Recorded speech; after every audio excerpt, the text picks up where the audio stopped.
Hello everybody, Elizabeth here with Country Peony, and I am back. I'm so sorry I got lost. For some reason my connection stopped. It's totally fine.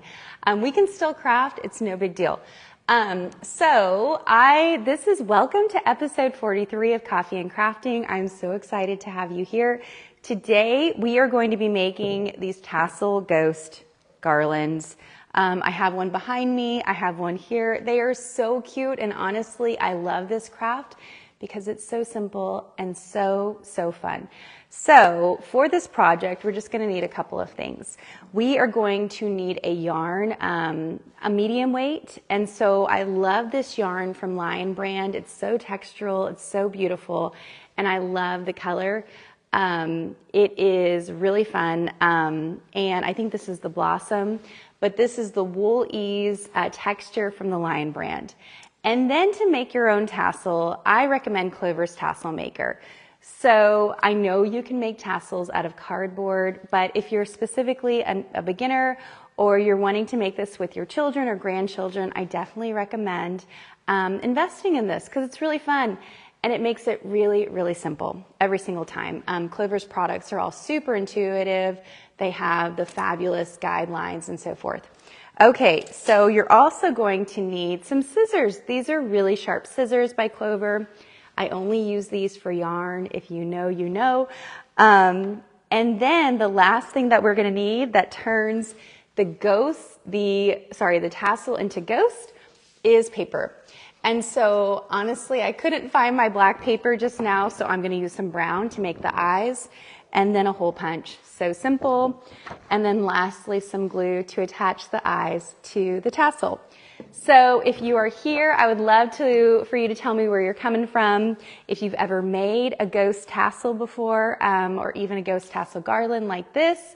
And the beauty with this project is that, again, you can customize it to whatever colors you want. I love the pinks, but honestly, you could do white, which makes sense. You could really just do any color that you want. Okay, so let's make our tassel. I promise this is going to be so simple and so easy, and you're just going to want to make all these tassels. The beauty is you can even make the tassels for Christmas. You can make them as ornaments. You can make a tassel Christmas tree. You could bring this around to spring and make a tassel Easter bunny. You can just turn these into bag charms. They're so fun, they're so simple, and they're really easy to make. Okay, so speaking of that, let me show you. Clover does have two different sizes, and this is the large, which is the one that we're going to use today. Okay, so all you're going to do is you are going to, it comes like this in the package. It is closed, and so we've got the screws on either side. It comes like this. So what you're going to do is you're going to unscrew it to loosen it up, and then you're going to bring it to its longest length, okay? And then you're going to tighten it down, and just so it stays in place. Very simple, very easy. Okay, so we're ready to go. Now you're going to pick your yarn. Again, I've linked my yarn below, but this is Wool Ease by the Lion brand. This is the Blossom. It's a beautiful yarn. It's super thick. I like to use a medium weight because it goes a lot faster, but you could do thinner. You could do embroidery floss. You could do ribbons. You could really do whatever you want. And honestly, what you have on hand. Because I believe in creating, especially using pieces that you have. First off, you don't have to spend a lot of money, and it's easier. It's like, oh, you have that lying around? Might as well just start today. It's all about just getting started. Okay, so what we're going to do is we're going to take this tassel maker, and if you see, it's got some great guidelines. So we're going to take the yarn and we're going to attach it right here, and then we're going to loop it around and attach it to the other side. Okay? So we're going to bring it under, like I said. The first side, we're going to kind of tuck it in, and then we're going to hold that in place. And I'm going to wrap this yarn around 15 times. Now you can do more, you can do less. It's totally up to you. We are at 5, 6, 7, and sometimes I just like to let the yarn go so it can start looping. 8, 9, 10, 11, 12, 13, 14, 15, fabulous. So you can do more. This is a pretty thick tassel. You can do more if you want more fullness. You can do less if you don't want it to be as full, depending on what kind of medium you're using. Embroidery flash, you're going to need more, but it's just really up to you. So after you're done with that 15th one, you're going to take this and you're going to tuck it into the other side. You see that? It's so easy, so simple. Okay, so making sure that it's tucked in, we're going to take our scissors and we're just going to trim them. And then we're going to trim, I'd say about 15 inches, 12 inches, and set that aside of yarn. And so what we're going to do with that is we are going to take it, let me put this down a little bit so y'all can see a little bit better. We're going to take the tassel maker and we're just going to find the center of that. So the center is really where the screws are, and we are going to double knot it, okay? And if you don't get it exactly in the center, that's okay, because honestly, you can kind of change it as you go. Okay, so I have knotted it, and now I'm double knotting it, okay? And perfect. So there you have it. Some people use twine here or other pieces like thinner yarn. You can easily do that. I honestly like a nice consistent look with one color, but you can really do whatever you want. And the reason why they do that is because it's a little bit thinner, it doesn't show, and it's got a really strong hold. But honestly, this yarn gives me a strong hold. Okay, so we've made the knot, the double knot in the middle. And so now we're going to use these guidelines you see right here. We're going to take our sharp scissors and we're going to hold the yarn in place. I like to put my thumb on one side and then my fingers on the other, and I'm just going to trim it. Okay, and the reason why I'm holding it in place is because when you cut it, the yarn falls down. And so then we're going to do that to the other side, keeping it nice and even, pulling it down, and then we're going to trim it on this side, the exact same thing. Fabulous.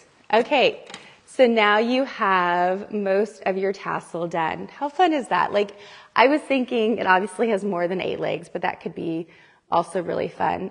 Looks like spiders or something. Okay, so now we are going to finish off the tassel by giving it a neck. And we're going to take another piece of yarn and, one moment. We'll just take this piece of yarn. This is a little long, but we're just creating the neck with this. So again, about 12 to 15 inches. And then we're going to wrap this yarn around the top part of the tassel to create a neck. And don't worry about the yarn bunching up because you can always pull that down. No worries. Okay, so we're going to double knot it at the top as well. Just to be sure, I always double knot everything because you never know. And what you're doing here is you're actually finishing off your tassel to create that shape. And we're done with the tassel. How easy was that? Okay, so now we're going to give it a little haircut because it's looking a little ragged right now. Okay, and so all we do is we kind of make our neck nice and pretty to give it a little shape. And then we're going to use our fingers as a guideline. I like to just pull it down like so, and then just giving it a nice little trim. It doesn't have to be perfect because there's a lot of movement with the tassel anyway, and so, you know, it's not going to be perfect, but I think that's pretty darn cute. Okay, so here's your tassel, and if you're making like a tassel Christmas tree or you're doing something fun, this is where you end. Okay, so that was so simple. That took less than 5 minutes. And so now we're actually going to turn it into a ghost. And so the thing that identifies it as a ghost is its really fun eyes, okay? So when I make ghost crafts, I don't normally add a mouth. I just do the 2 eyes, but you can add a mouth if you want. And so for this, you can either use black, you can use brown. Honestly, you can use whatever color you have on hand. This is just a cardstock. And I am just taking a hole punch, and I'm just going to punch a couple of circles to create some eyes. I'm going to take the center out, and then I'm just going to glue these onto my tassel. and that's where you get the ghost. And so for my glue, I'm using my favorite Beacon's Fabri-Tac. This is a really versatile glue. It dries clear and it's pretty mess free, and it's also incredibly strong. So I know it's called Fabri-Tac. Obviously it works well for fabric and yarn and textiles, but it also works on wood and glass and all kinds of wonderful things. So this is a great glue to have on hand, but sometimes I always keep a towel nearby because sometimes the top gets a little goopy, and so I just kind of trim that off just so I have a nice clean edge to work from. Okay, so all we're going to do now is we're going to take the eyes that we just hole punched, and we're going to, I find it easiest, you can either attach it to the paper or you can attach it directly to the tassel, and you just add a cute little eye like so. That's so cute, right? Okay, and then we're going to do the other one. If you attach it directly to the yarn, I feel like it's a little bit easier with the placement. Sometimes when you attach it to the paper, it kind of moves around. Okay, so cute. Look at that. Your ghost is all done. And then the next step is you're going to take your yarn and you're going to decide if you want to use yarn. I say why not to use yarn because you already have it out. And all you're going to do is you're going to take your ghost tassels and you are just going to tie them directly to your yarn garland. So I would recommend deciding how long you want your garland to be. Most of my garland is anywhere from 36 inches to 48 inches, 3 to 4 feet. That's pretty standard for a fireplace because that's where I put most of mine. But depending upon where you want to put yours, you can make them smaller or larger. So I do recommend cutting your yarn first and then also giving it a little bit of wiggle room because you might decide because you need to hang it and so forth. So you always have a fun little tail at the end because there's nothing worse than cutting it and then adding it and then deciding you don't have enough room. Okay, so all we're going to do is we are just going to tie this off. I just, again, like to do a double knot just to keep it secure. And then from there, I do like to trim this part of the original tassel because I don't want a lot hanging from the top. That kind of takes away from your ghost. So I trim it as close as I can. And then that's also where this fabric glue comes in because I like to add a little bit to the edges just so I know for sure that it's not going to go anywhere. And it's got a cute little haircut. And that also kind of looks like a little bow. That's so cute. Okay, so here is the first ghost. And I moved its eye. We don't want its eyes. Yeah, there you go. So cute, right? So this is the first ghost, and what you're going to do is you're going to make as many or as little as you want. As far as how close to put them, that's really up to you. For me, I generally, again, do about 12 inches. I think that's a pretty standard, good rule. This one's kind of hard to see back there. But it's really up to you and what look you're after. If you've got a smaller space you're working with, you can put them closer together. The only thing is I do recommend not putting them too close to where they're bumping up against each other. But this is it. It is so simple. It is so fun. I hope this inspires you to have a little extra fun with your Halloween crafts and decorations this year. Again, this technique can be applied to I've even attached these to my Christmas presents. That's a really fun gift.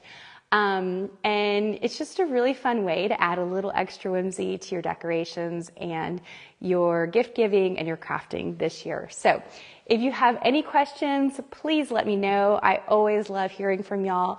You can always email me as well, elizabeth@countrypne.com. If you have any questions, let me know, but I hope this inspires you just to do something fun for yourself this week. So thank you so much for following along, and I will see you next Monday here on Facebook at noon Central Standard Time. Thank you.